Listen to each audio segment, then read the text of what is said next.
All right. Welcome back, dear listeners and viewers. I'm going to wind up clarifying that every time since I'm used to podcasting and being voice only. But Jerod's got us shooting on video here as well for his YouTube channel. So I'm Will with Gamenomicon. With me is Jerod of, I'm going to butcher that name, Paroxysm by Design. Yeah. Yep, Okay, good. Processing by Whew. Design, well done. Again, if I had known I was gonna have to say it and type it out every time, probably wouldn't have picked that for my IP, but all right. Hey, we're both in the same boat. Gamenomicon seems to throw everybody off. When I thought of it, it was just like, the Necronomicon. Just like instead of Necro for dead, you just put a game there instead. It'll be a book of games. It sounded Boom. great in my head. Oh, well. Right on. Thank you so much for the introduction. This is episode 3 for our untitled trip about we are trying to make a game. We're trying to do a tabletop Yeah. role-playing game. Specifically focusing Ooh, on Jerod, using. make a game. That's a great name for a movie. Yeah, right.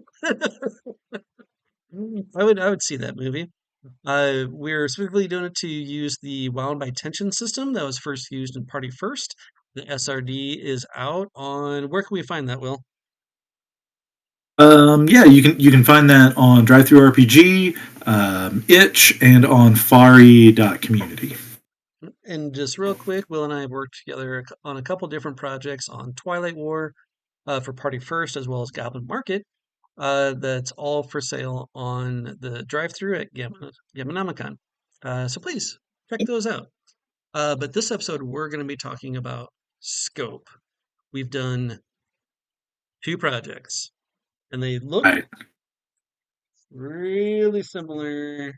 Now, this is the core book, but Party First is about the same size. They're about the same size.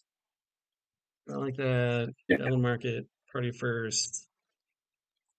We went with But the same basic dimensions. They're 50-ish pages plus or minus. I think Twilight War might have hit like 70. It was definitely longer. And like 8.5 by 11 or 8.5 by 10.5, whatever that closest publication size was. So we kind of stuck with what we knew for the last few books. So I know Jerod mentioned earlier today in our Discord chat about bringing up the concept of scope and chatting about what we wanted to see out of this project. And I admit I did not follow that up earlier because I wanted to kind of leave that for the show here and not just have it all prehashed out beforehand. So I'm curious, what all are you thinking with scope? Are you thinking physical dimensions? Are you thinking page count? Are you thinking amount of fiction or depth of kind of granularity of mechanic, crunch level, that kind of thing, or all of the above? yes, I am. I'm going to try and keep it though to not necessarily towards how much content is in there. I think whatever content we get done is what we'll be happy with. I think setting for this is going to be just as important as the mechanics has it been. I don't think Party First would be even remotely as successful as it has been if it wasn't for its unique 1980s alt horror history based in Russia. I don't think it'd be as popular if you didn't have a really good handle on the fiction behind it all. It's done so well that as me coming in here not knowing anything about the world was easily able to grasp it and be able to run with it in several different directions. And I think there's a billion more ways you can go with it. So I don't think we're gonna have a issue there. I don't think because you're wonderful at putting the fiction together. Um, I've got some ideas, but nowhere near as organized. It's the beginning, right? Um, Oh yeah, it's early but days. check this out. Okay. As far as the scope, I'm glad you didn't do any research. I want you to keep your mind open to this. All right. On Goblin Market, I went back to figure out how much it would cost to do an artist, paid art for every piece of art that's in Goblin Market right there. I came out to around, it was over $2,000. Okay, yeah, 2K would have been my guess off the top of my head. Yep. That was around that for the art. Is that something you would consider doing in the Kickstarter? Yeah, no, I definitely think so. I think that's a reasonable amount of a kind of art per page count place that we were on that project, and I think that was a very similar amount to earlier Party First bits. So I have no problem kind of budgeting for that from the get go, without sidetracking things with a non-productive discussion on that. We did not budget in that regard or initially for Goblin Market, but I think if we do that, plan for it up front, we're golden. Yeah, I'm fascinated by that idea. By having out of house artists would be the easiest way to say it, to work on this project, it already becomes the largest project I've ever been a part of just by doing Mm-hmm. that, right? And so that's if we also keep it the same it is. So I figured most people say what a piece of you want a piece of art about every 4 pages at the minimum, I think is kind of what you shoot for. And you're right. It's both these books are right around 50 pages. I think it's like 48 and 54. But I think yeah, Twilight War I think was a little bit bigger. Um, okay, so if we're looking at that, so then cover art. Now, I've actually been really happy with the way those turned out, and those were more design focused rather than having an artist do them. Now, people still need I, to do it, but it's more like yeah, like Alan Marcus, you're more your straightforward, but you're trying to go for the gilded look to it. It's set in the Victorian that kind of era. Victorian embossed, yeah. Yep, and that fits perfectly. Is that something you want to try and get into, or is that just like kind of go on feel? What do you think about cover art? I like the more graphic design sort of style. I think when it's done well, I'm not going to say my attempts were knocking it out of the park, but I do think when it's done well, it stands out more on a digital storefront where you're looking at a thumbnail size picture Yes. versus you can have really stunning art, but it doesn't necessarily hold up the same way in that thumbnail size. Um, Getting someone to click on the thumbnail is, the modern version of having, cool enough cover art to get someone to pick it up in the bookstore. Like you got to get that initial little bit. So I wouldn't turn down the art direction, but I would want to explore graphic design options first. Yeah, I hear you. So the two that I always kind of gravitate towards is so the third book of Into the Odd has always been like this There we is, go. but Free League always It's, knocks it out of the park. it's Their pretty stuff is minimalist art that nearly hits that like graphic design sort of ethic. I like that. here's my favorite. I love the Yeah, series. It's just yeah. simple. It gets the idea across, and it Mhm. fits well with the system too. This is probably my favorite cover of any book that I own. I love Night Witches by Bully Pit, but Oh okay. no, that's a great cover. Yeah, even something. Well, I should have stopped. Viewers might be able to, or listeners might be able to tell we're recording this at the same time or same night as episode 2. And I know I said I'd go grab examples. I should have gotten some covers off the shelf here, but yeah, there's several over there. But that's neither here nor there. On the art front, a thought occurs to me though. um, because you mentioned that fully budgeting for art at that kind of ratio would be the biggest project you've done, and I think it would be the biggest project I've done as well, because the party first stuff essentially gets by on creative editing of like stock photos and stuff, like literally like photos. There's no like Yeah. drawn art in those. So really, so the other book that I've done some art in was Warmer in the Winter, which, if I Mm-hmm. remember correctly, got by with three pieces, maybe four total in the book. Not much, and that was stuff I hired out and had done.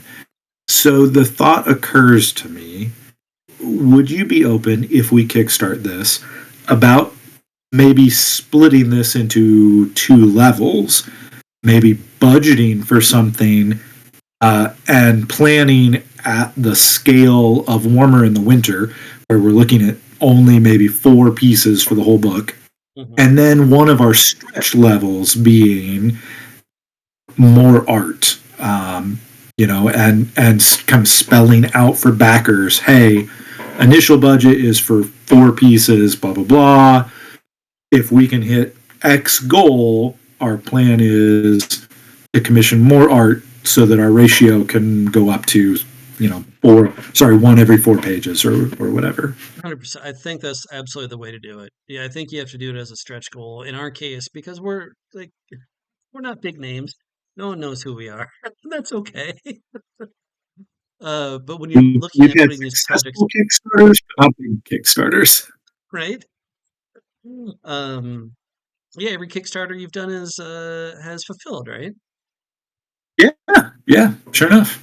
There you That's three of them at this point in recording. So go. So yeah, I think that's the way.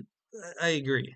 I agree. You'd have to do it as a stretch goal. Now, if you hit that stretch goal, you definitely have to just push back the expected time for it to get published because you to give the artist time. But okay, and I think I can maybe to get the art going on the first four or whatever before we even get the kick started, I'd be willing to put up money for one or two of those just so we have it ready to go to show what kind of art we're oh, looking at. sure, sure, okay. Uh, the which was going to lead into something else that I totally forgot about. Oh, because of a project this large that we've never really done before, would you want to get a project manager at all? I've never really worked with a project manager all that well, or I shouldn't say all that well, ever is what I meant to say. Now, Yeah, I mean, I never have on a project of my own.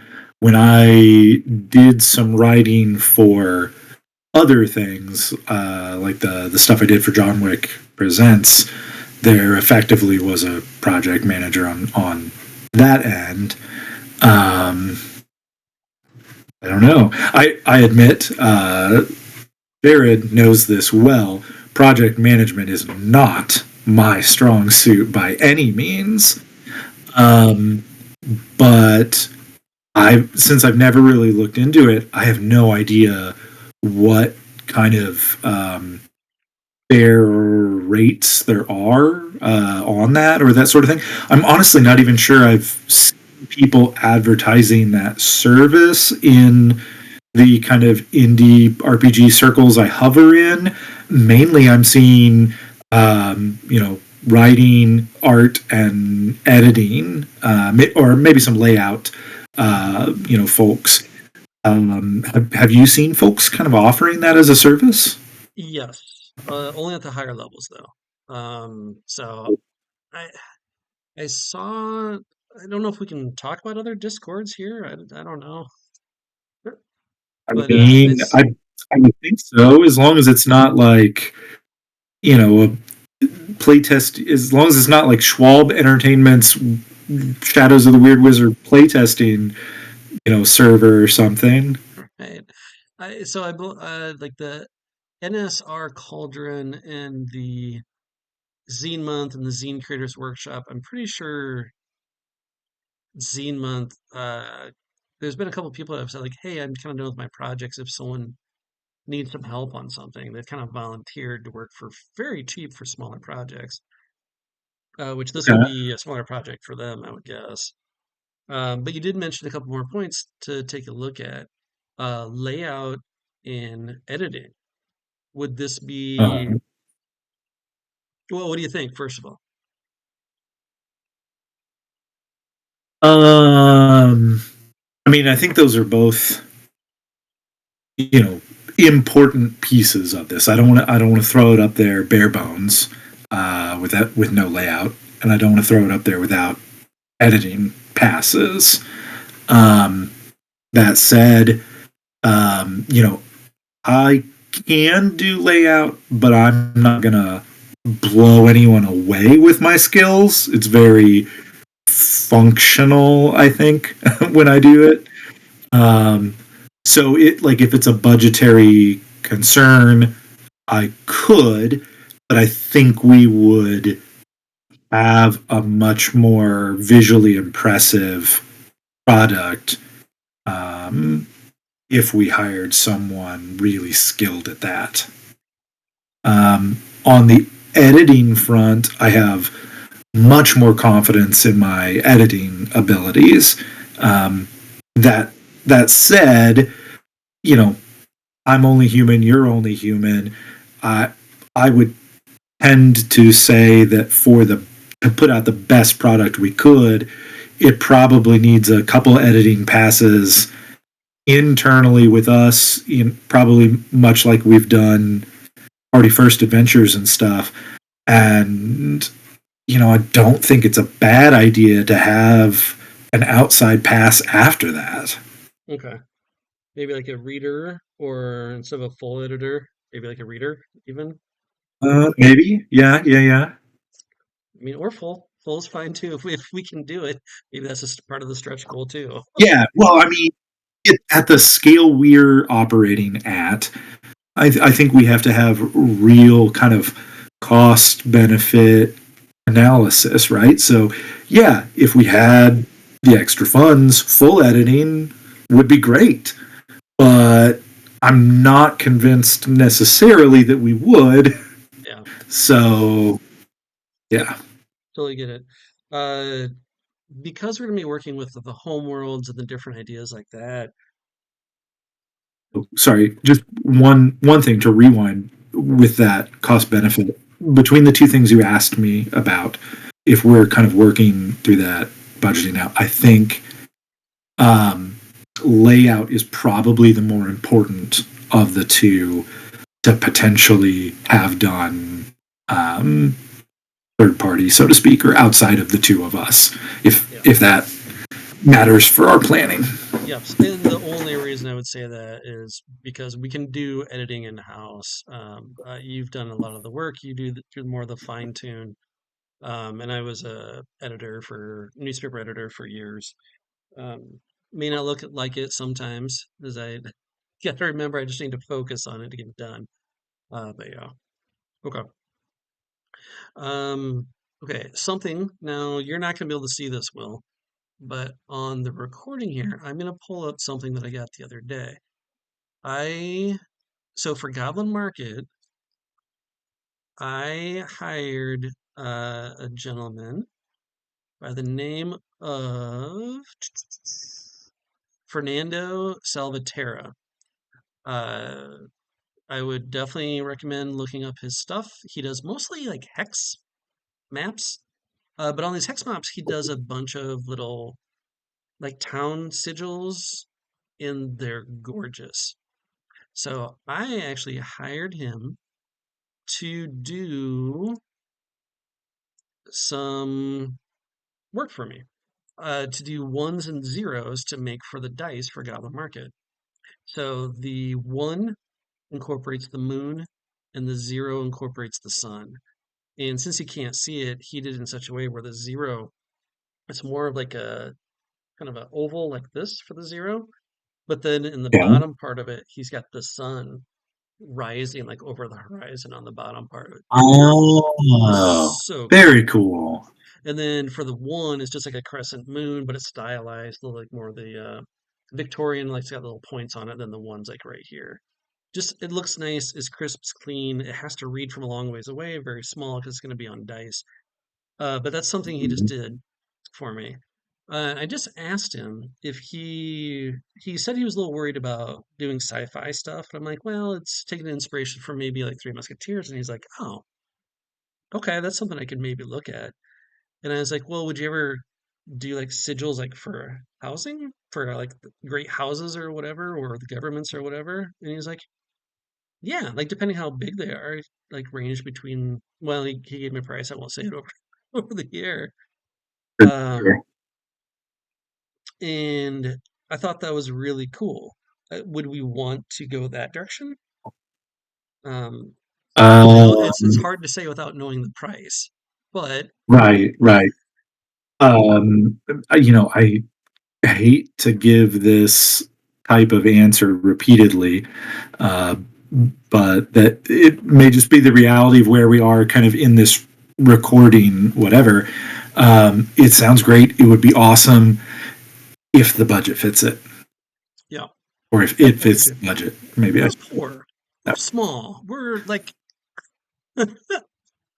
but these are the type of things that I want to talk about for scope. Like these are the things that I Mhm. want to know. Like adventures might be based on a hex map for some of the stuff. Like, would we want to pay for that sort of thing?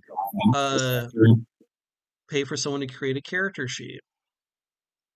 Mhm, mhm. These are all weird I little would things. character sheet would probably be included in layout as well, Okay, or at least that the same person could tackle that. Um, Probably much like the general kind of text layout of the book, as far as we're writing and editing, we're probably going to go ahead and have heading breaks, probably have a few things labeled for breakout boxes and that type of thing. I would think we can probably also rough out the character sheet and have them work with layout from there, at least so it's not just totally from scratch. sure, makes sense. Uh, ballpark pages. What are you thinking?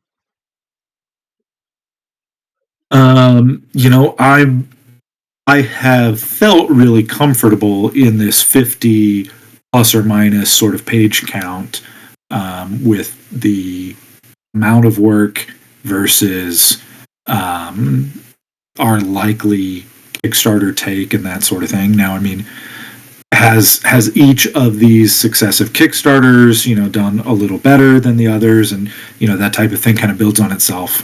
Yes, so I think we can potentially keep stretching it a little more each time.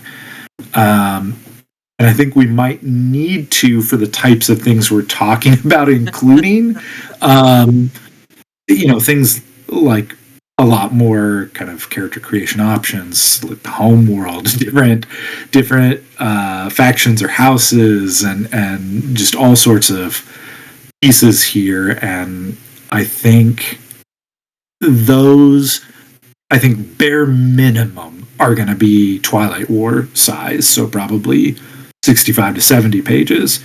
Okay. Does this run to 100?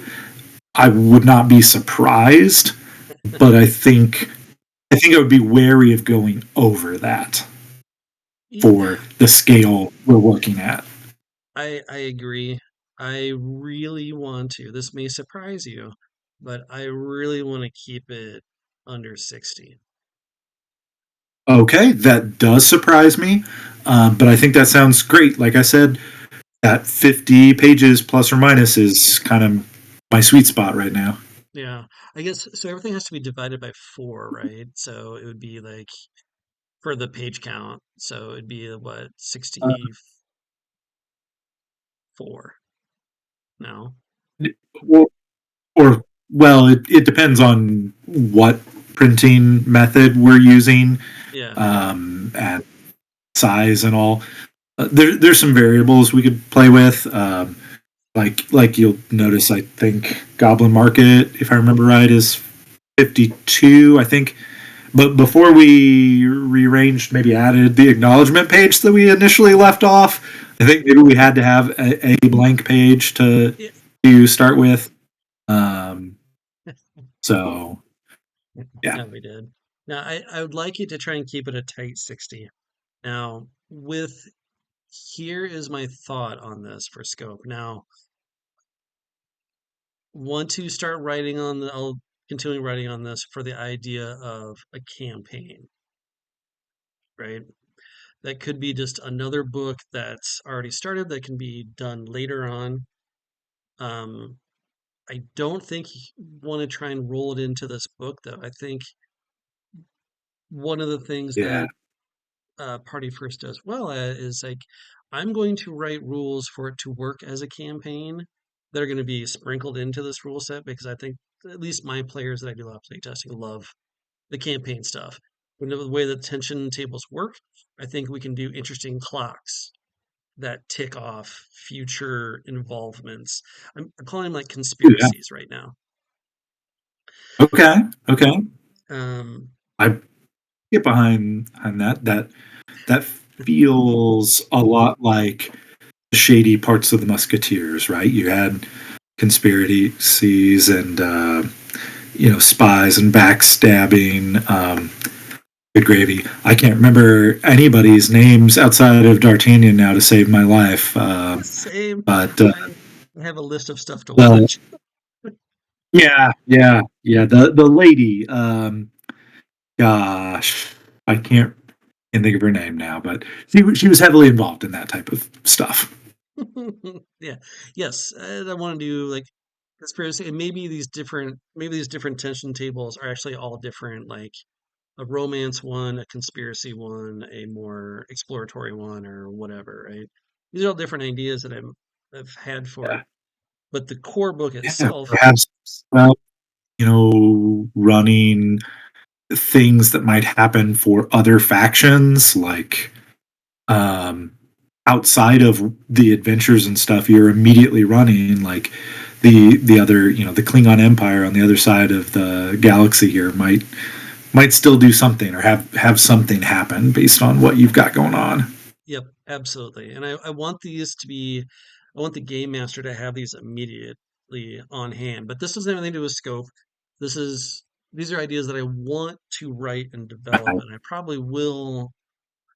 But they don't have to be in the core book. I don't think. Yeah, So if we I, can try and keep I it to a think tight 60, that's my goal. yeah, yeah. I think that's doable to split the scale of what we're focusing on in the book. So the core book then focuses on all of the character creation and management, focuses on probably homeworld creation if there's a system for that, focuses on immediate kind of conflict resolution and adversaries, that type of thing, how clocks or timetables wind up working, um, all of that, and makes it a play book. I'm mostly a player reference, but obviously good GM chunk as well there. And then I think you can split off a lot of the campaign stuff and make it a much more GM focused separate publication, be that connected adventures or just advice on how to string things together, maybe a new mechanical system or two, or slants on existing ones in order to keep something running through the whole campaign. I think those could be split off nicely. Yep. That's the hope. That's what I would like to try and do. We're almost done.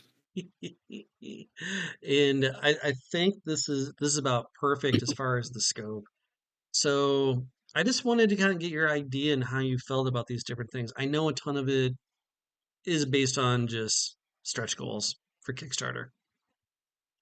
Right. I get that. But I mean, some of this is planning out what those will be. I mean, it's important to kind of codify that and not just leave it up in the air till right whenever we launch. Yeah, no, absolutely. It'd be interesting. Like I know, because I know there's some people that are on my side that would be interested in like not donating, but get some money down, try and get the money back out of it and all that. Investors, I guess, basically Yeah. is the word of it. And like I'm just like, that's what Kickstarter's for, man. Like I don't. That's kind of It um, really is supposed to be, yeah. It gets used way too often as just a pre-order system these days, but what are you gonna do? yeah.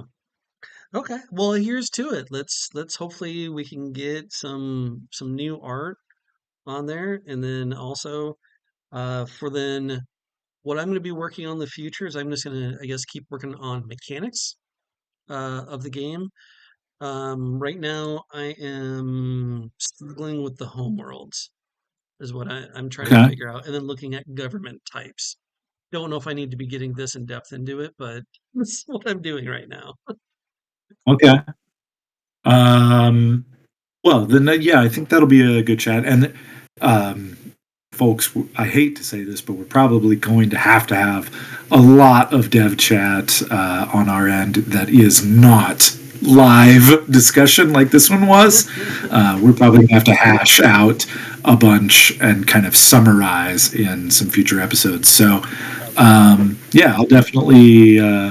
I think we can start having some slow chat here as we bounce back and forth with the holiday obligations and so on, and kind of hash stuff out. I know I had some broad strokes in my head of kind of what to go with for some of the character creation stuff like homeworlds. So yeah, particularly I think we'll chat. We'll chat. I'm about to just do it here on air, and that's not what we're here for right now. Yeah, that's no worries. Hey, thanks everyone for making it this far. And just to let you guys know, once I get the stickers for those dice, someone and Will, I haven't told you this before. So someone that my wife used to work with has a transitioning uh, child named Moss, and they bought Goblin Market when it first came available, and for whatever reason, it it helped them out quite a bit. And Awesome. so, what the sales of these dice are going to be eventually, once I get the stickers on them and all that stuff, is that it's all going to go towards trans kids to help out locally around here. Um, so once I get those stickers, I'll put up the design so people can purchase them, and everything will just go towards um, our local charity for that. So, yeah, just thought you might like Awesome. to know that we actually helped someone out with that book. So that's a good feeling, man. Yeah, yeah, that is. That is. I don't. Is not the sort of thing I expect. I feeling like a. I don't know, just kind of a nobody in the larger field. It's really good to hear that. Yeah. So Yep.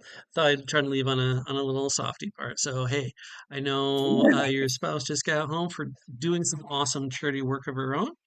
Um, so yeah, go yeah. say hi and everyone have a great day.